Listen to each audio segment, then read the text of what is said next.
بسم الله الرحمن الرحيم.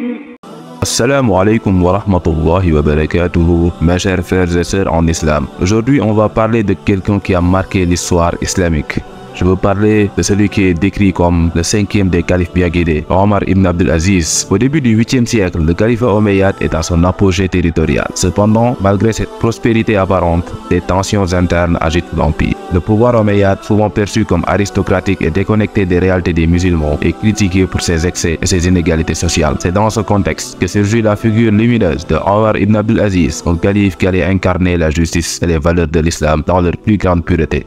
Il est donc souvent décrit, comme je dis, comme le cinquième des califes bien guidés, une figure réformatrice ayant remis la gouvernance islamique sur le chemin tracé par le prophète Mohammed sallallahu alayhi wa sallam et les premiers califes de l'islam. Omar ibn Abdul Aziz est né en l'an 63 de l'Hégire, c'est-à-dire 682 ans après Jésus-Christ à Médine, dans une famille influente. Sa mère est la fille de cette femme exemplaire qui, alors que sa mère l'encourageait à mélanger de l'eau à leur lait pour en augmenter les bénéfices, refusa catégoriquement. Vous vous rappelez de cette histoire en lui répliquant: si Omar ibn al-Khattab, Amir al-Mu'minin, ne nous voit pas, Allah Azza wa Jal, le Seigneur de Omar, lui nous voit certainement. Omar ibn al-Khattab, qui était assis à côté de la porte de cette maison, radiyallahu anhu, fut impressionné par les paroles de cette jeune fille pieuse et sage qui donnait des conseils à sa mère. Ainsi, Omar revint très vite avec son fils Asim, qui n'était pas marié à ce moment, pour demander à rencontrer la jeune fille et lui proposer de l'épouser, chose qu'elle s'empressa d'accepter. Omar ibn al-Khattab pria pour eux en ces termes: j'espère que de cette union naîtra une descendance pieuse. Et dans une autre riwaya, dans une autre version, il dit: j'espère que de cette union naîtra un leader pour le peuple arabe. De cette union naquit finalement Layla,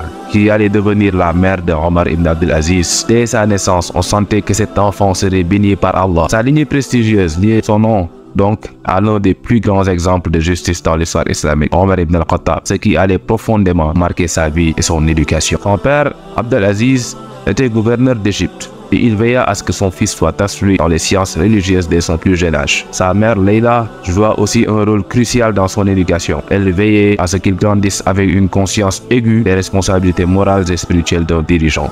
Dès son enfance, Omar ibn Abdul Aziz fut encouragé à méditer sur la justice et la miséricorde, deux concepts centraux dans la gouvernance islamique. Lorsqu'il était enfant, Omar fut envoyé à Médine pour étudier sous les plus grands savants de son temps. C'est là qu'il rencontra l'imam Saïd ibn al-Musayyib, un des plus éminents savants de l'époque. Sous sa tutelle, Omar se plongea dans l'étude du Coran et de la Sunna. Cette éducation religieuse et morale allait profondément influencer ses décisions futures en tant que calife. Sa formation à Médine, berceau des enseignements prophétiques, fut essentielle pour modeler sa personnalité. Omar avait une passion férue pour les récits de la vie du prophète sallallahu alayhi wa sallam et de ses compagnons, ce qui l'inspira à vivre sa vie en suivant leur exemple. Les paroles du prophète sallallahu alayhi wa sallam, telles que le dirigeant qui est juste envers son peuple sera sous l'ombre d'Allah le jour de la résurrection, restèrent gravées dans son esprit et servirent de guide pour sa future gouvernance. Omar ibn Abdul Aziz jouissait donc d'une excellente réputation à Médine, ce qui lui valut d'être nommé gouverneur par le calife Al-Walid ibn al-Malik à seulement 25 ans. Il se distingua rapidement par son style de gouvernance, en mettant le bien-être de ses administrés au centre de sa politique. Et ses réformes du Hijaz améliorèrent les infrastructures et la redistribution des revenus. Toutefois, il critiquait ouvertement les gouverneurs injustes, notamment Al-Hajjaj ibn Yusuf, gouverneur tyrannique de l'Irak, qu'il jugeait indigne de ses fonctions. Cela lui attira des inimitiés et sous la pression d'Al-Hajjaj, il fut destitué. Omar quitta alors Médine pour la Syrie, où il assista impuissant aux luttes d'intérêt qui menaçaient la stabilité de l'État, accentuée par la propagande active de l'époque. Lorsque Sulayman ibn Abdel Malik devint calife, il chercha des conseillers dignes de confiance pour l'aider à gouverner. Omar, grâce à sa sagesse et son expérience en tant qu'ancien gouverneur du Hijaz, devint l'un des conseillers les plus influents du calife. Sulayman ibn Abdel Malik écoutait attentivement les avis de Omar, car ce dernier incitait constamment à la justice et à la modération. Il est rapporté qu'Omar ibn Abdul Aziz n'hésitait pas à rappeler à Sulayman les principes de justice islamique, en lui conseillant de s'éloigner des excès de ses prédécesseurs et de gouverner en accord avec les valeurs du Coran et de la Sunna. L'un des aspects souvent sous-estimés de la vie de Omar ibn Abdul Aziz est donc sa relation avec ce calife, Sulayman ibn Abdul Malik, qu'il a précédé sur le trône.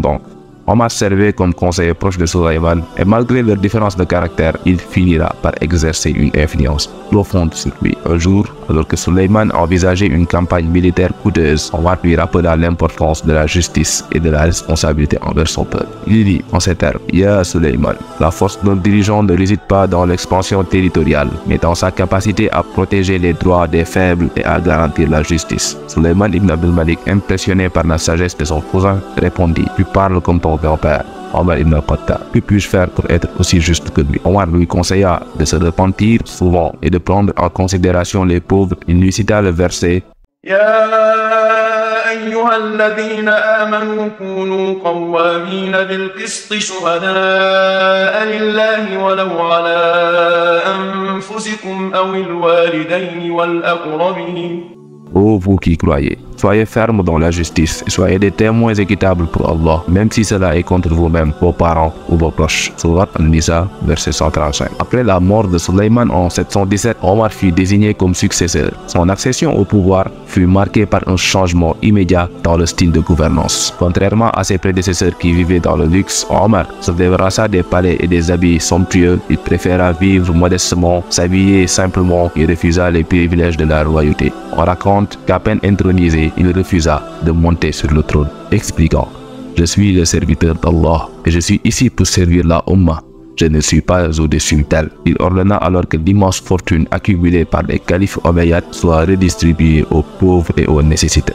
L'un de ses premiers actes fut de rédiger une lettre à tous ses gouverneurs, leur rappelant leur devoir envers leur population. Il leur rappela que l'injustice ne sera pas tolérée sous son règne et qu'ils seraient responsables devant Allah de leurs actions. Il leur cita le hadith suivant. Le prophète sallallahu alayhi wa sallam a dit: Celui qui dirige les affaires des musulmans sans faire preuve de miséricorde envers eux, Allah ne lui accordera pas sa miséricorde au jour du jugement dernier. Omar ibn Abdul Aziz était aussi connu pour son ascétisme et son dévouement à la religion. Contrairement à la plupart des califes de son époque, il refusait tout luxe personnel. On raconte que même sa propre famille se plaignait parfois de la simplicité extrême de leur vie quotidienne. Un jour, sa femme Fatima, fille d'Abdul Malik, lui demande pourquoi il vivait aussi modestement alors qu'il était le calife. Il répondit en citant un verset du Coran: Ya qawmi innama hadhihi al-hayatu ad-dunya mata' wa inna al-akhirata hiya darul qarar. Ô mon peuple, cette vie présente n'est qu'une jouissance temporaire, alors que l'au-delà est nuit, la demeure éternelle. Surat Al-Ghafir, verset 39.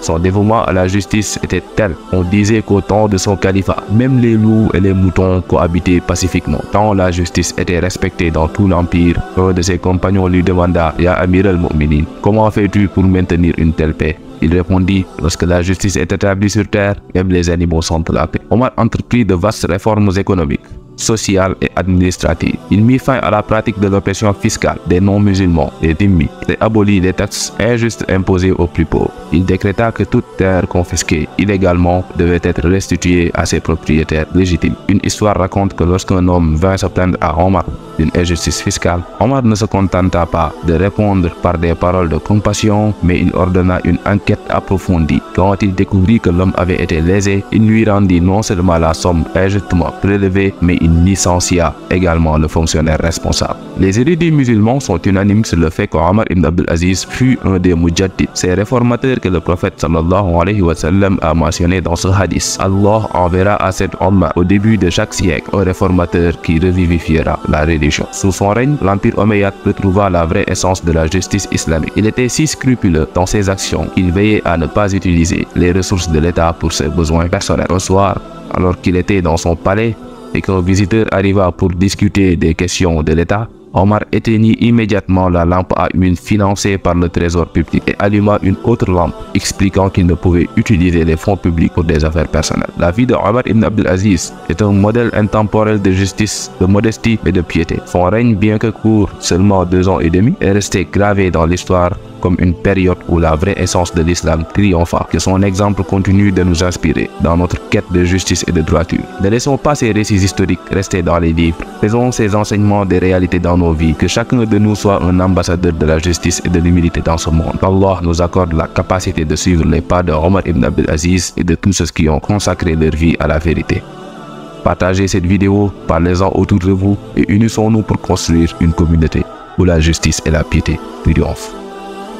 Si cette vidéo vous a plu, n'hésitez pas à liker, à vous abonner et surtout à partager cette vidéo pour le référencement de la chaîne. Assalamu alaikum wa rahmatullahi wa barakatuh.